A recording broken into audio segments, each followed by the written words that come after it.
Hai guys, welcome back again with Enkun di channel Endesu. Fans pemburu iblis silahkan merapat, karena di video kali ini kita akan membahas lanjutan cerita Kimetsu no Yaiba. Setelah Tanjiro dan Kotetsu yang berhasil membuat boneka Yoruichi bergerak, dan kali ini giliran Tanjiro yang akan berlatih pedang melawan boneka tersebut. Lebih tepatnya, kita akan mereview manga Kimetsu no Yaiba chapter 104 yang bersumber dari website manga kita, Mangaku atau Komiku. Buat kalian yang belum lihat review chapter sebelumnya, bisa klik link di pojok kanan atas video ini ya. Dan buat kamu yang cuma ngikutin animenya atau tidak mau kena spoiler, Enkun sarankan mending stop videonya aja dari sekarang. Nah, di chapter 104 ini, Tanjiro berlatih keras melawan boneka Yoruichi. Namun setelah latihan itu berakhir, muncul suatu pedang misterius dari dalam boneka tersebut. Penasaran? Oke, langsung aja kita bahas. Let's go!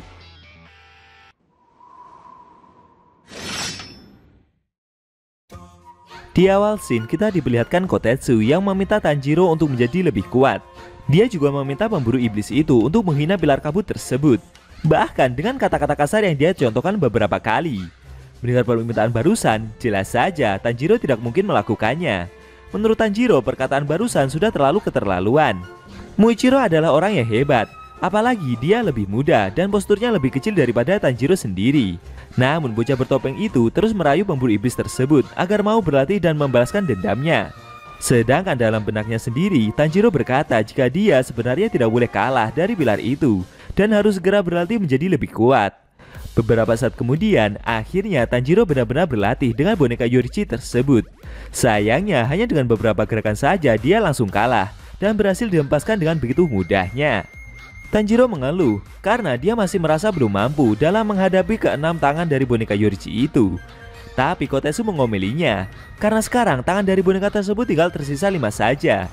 Pastinya kemampuan bertarung dari boneka itu sudah berkurang banyak. Menurut Kotetsu, jika Tanjiro mati karena 5 lengan itu, bisa diartikan Tanjiro hanyalah pemburu dengan kualitas sampah.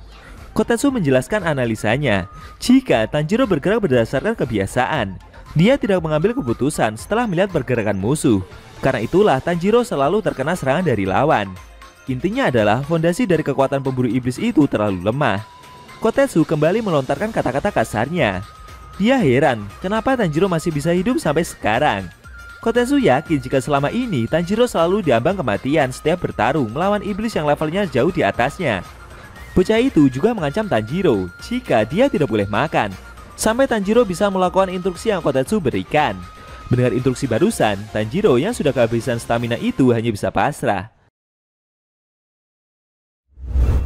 Dari kejadian tersebut, Tanjiro akhirnya juga menyadari kalau Kotetsu adalah bocah yang terlahir dengan mulut kasar.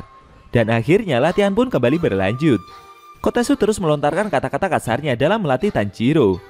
Buat informasi aja ya guys, mulut kasar yang bocah itu miliki bisa menjadi diam, itu karena dia berduka atas kematian ayahnya. Tapi mulut tersebut langsung kembali setelah Muichiro menyerang dan menghinanya. Kotetsu juga ahli dalam menganalisa. Sayangnya kemampuan itu seperti memudar. Setelah mengetahui dia tidak ahli dalam memperbaiki boneka, dia sempat merasa sangat putus asa. Kotetsu juga mengabaikan fakta bahwa dia masih berumur 10 tahun dan masih memiliki perjalanan hidup yang panjang. Bisa dibilang amarahlah yang bisa menjadi pendorong baginya untuk terus maju. Sambil memperbaiki boneka Yoruichi tersebut, Kotetsu bercerita kepada Tanjiro kalau dia tidak akan memberitahu pilar tadi rahasia lain untuk menggerakkan boneka itu. Jika mereka ingin mengubah pergerakan dari boneka Yoruichi, mereka tinggal memutar jari-jari tangan beberapa kali sesuai kebutuhan. Para pembuat pedang dan boneka menganalisa kelemahan para pemburu iblis, lalu menyuruh mereka melawan boneka ini setelah mencocokkan pergerakan boneka dengan kelemahan yang para pemburu iblis itu miliki. Tapi sambil mendengarkan penjelasan itu, Tanjiro mulai menahan rasa laparnya. Beberapa hari latihan telah berlalu. Akan tetapi Tanjiro masih saja berhasil dihempaskan oleh boneka Yoruichi tersebut.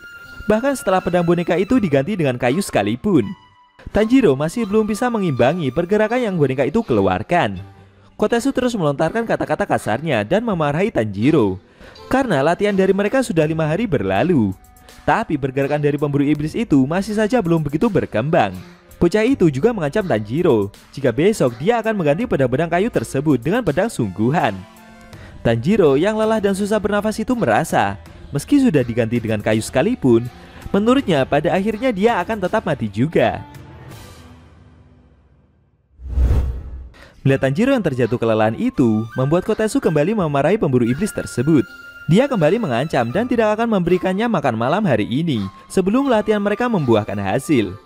Informasi tambahan ya guys, kemampuan analisa dari Kotetsu ini sangat hebat.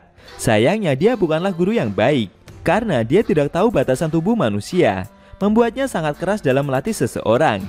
Jika Tanjiro gagal terus dalam melawan boneka itu, maka nantinya dia benar-benar tidak akan mendapatkan jatah makan, bahkan minum sekalipun.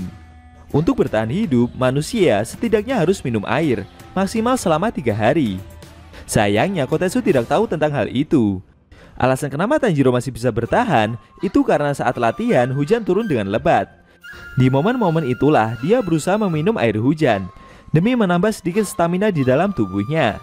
Selama sesi latihannya yang mengerikan berlangsung, Tanjiro hampir tidak meminum air, tidak makan dan tidak minum. Hal tersebut membuatnya merasa seperti hampir mati. Kalau diibaratkan, itu seperti arwah Tanjiro yang seperti sedang menyeberang berpindah alam. Tapi saat proses perpindahan itu sedang berlangsung, dia seperti terjatuh ke dalam sungai. Saat terjatuh, Tanjiro merasa jika air tersebut terasa sangat berat dan gelap, namun juga terasa hangat, seolah-olah tangan-tangan manusia seperti sedang memijatnya. Setelah melihat dasar sungai, Tanjiro seperti melihat ada suatu batu yang bersinar. Dengan tubuh yang sudah lemas, Tanjiro berusaha menggapai dan mengambil batu yang bercahaya itu. Dan anehnya, batu yang bersinar itu mengeluarkan bau di dalam air. Secara bersamaan, saat berlatih pedang, Tanjiro dapat merasakan bau dari lawan yang dia hadapi. Awalnya dia bingung dengan bau tersebut, tapi perlahan dia mulai terbiasa dengan bau itu. Tanjiro menganalisa pergerakan boneka tersebut, dan dengan waktu yang sangat cepat, akhirnya dia berhasil menghindari semua serangan yang boneka Yoruichi lancarkan. Bahkan dia juga berhasil melancarkan serangan balik, meskipun daya serangnya sangat rendah. Dan akhirnya Tanjiro terjatuh kehabisan tenaga. Melihat pemburu iblis itu yang berhasil menyerang bonekanya, akhirnya Kotetsu memperbolehkan dia makan. By the way, Tanjiro itu makan untuk pertama kalinya setelah 7 hari latihan, tanpa dapat asupan makan sama sekali loh guys.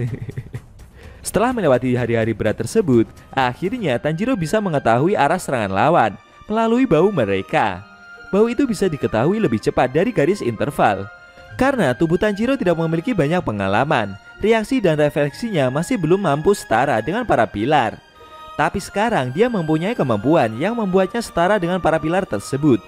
Latihan pun kembali dimulai. Dengan susah payah, Tanjiro berhasil menangkis setiap tebasan pedang yang boneka Yoruichi lancarkan.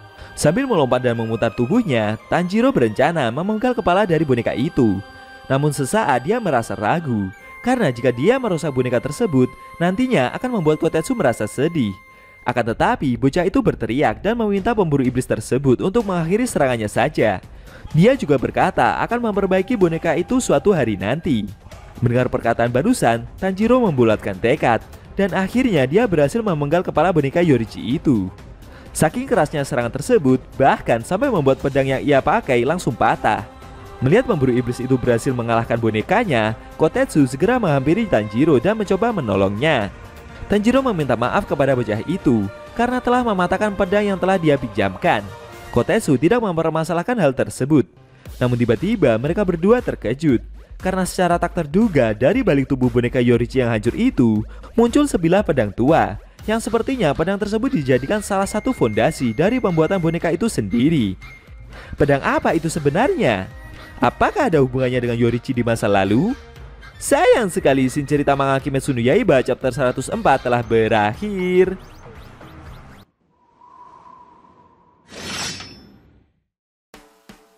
Oke guys, itu tadi review manga Kimetsu no Yaiba chapter 104 yang edisinya memperlihatkan Tanjiro yang akhirnya berhasil menebas kepala dari boneka Yoruichi. Dan secara mengejutkan, dari dalam tubuh boneka yang telah dihancurkan itu muncul sebuah pedang tua.